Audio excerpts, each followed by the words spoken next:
Some என்னதுன்னா ஓர் எண் மற்றும் அதன் தலைகீழியின் கூடுதல் 65/8 எனில் அந்த எண் என்னன்னு சொல்லி கேட்குறாங்க.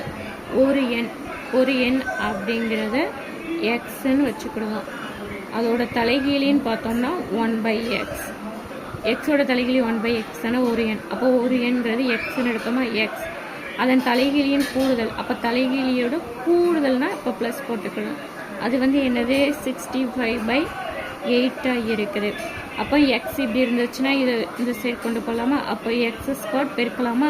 x²+1/x equal 65/8. இப்போ இங்குட்டு இப்படி பண்ணலாமா? இங்குட்டு அப்போ 8x² + 8 65x வருது. இது இந்த சைடு இருக்கும்போது ஈக்குவல் டு இந்த சைடு இருக்கும்போது மைனஸ்க்குள்ள வருமா?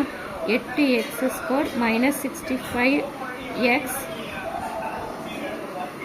+ 8 = 0 வருது. அப்போ 65/8னா இப்போ நம்ம இந்த இது காரணிப்படுத்துவோமா? இங்குட்டு ஒரு நம்பர் இருந்துச்சுன்னா இதை பெருக்கிக்கிடுவோம். நம்பர் இல்லைன்னா இதை மட்டும் அப்படி போடணும். அப்போ நம்பர் இருக்குது. அப்போ 8 × 8 64. பெருக்குனா 64 வரணும், கூட்டுனா 65 வரணும். இங்கே 65 ஆனால் மைனஸில் வரணும். எப்படி வரலாம்? 1 × 64 வருமா? 64னா 64 வரும், கூட்டினாலும் 65 வரணும், கூட்டினா 65 வரணும். ஆனால் இங்கே மைனஸ் வரணுமா? அப்போ மைனஸ் போட்டுக்கிடுவோம். மைனஸ் இன்ட்டு மைனஸ், அதாவது -1 ×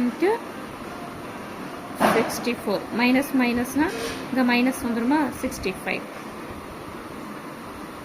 இங்கே எப்படி எழுதணும்னா 8x² - 64x எழுதுகிறோம். -x + 8 = 0 ஆகுது.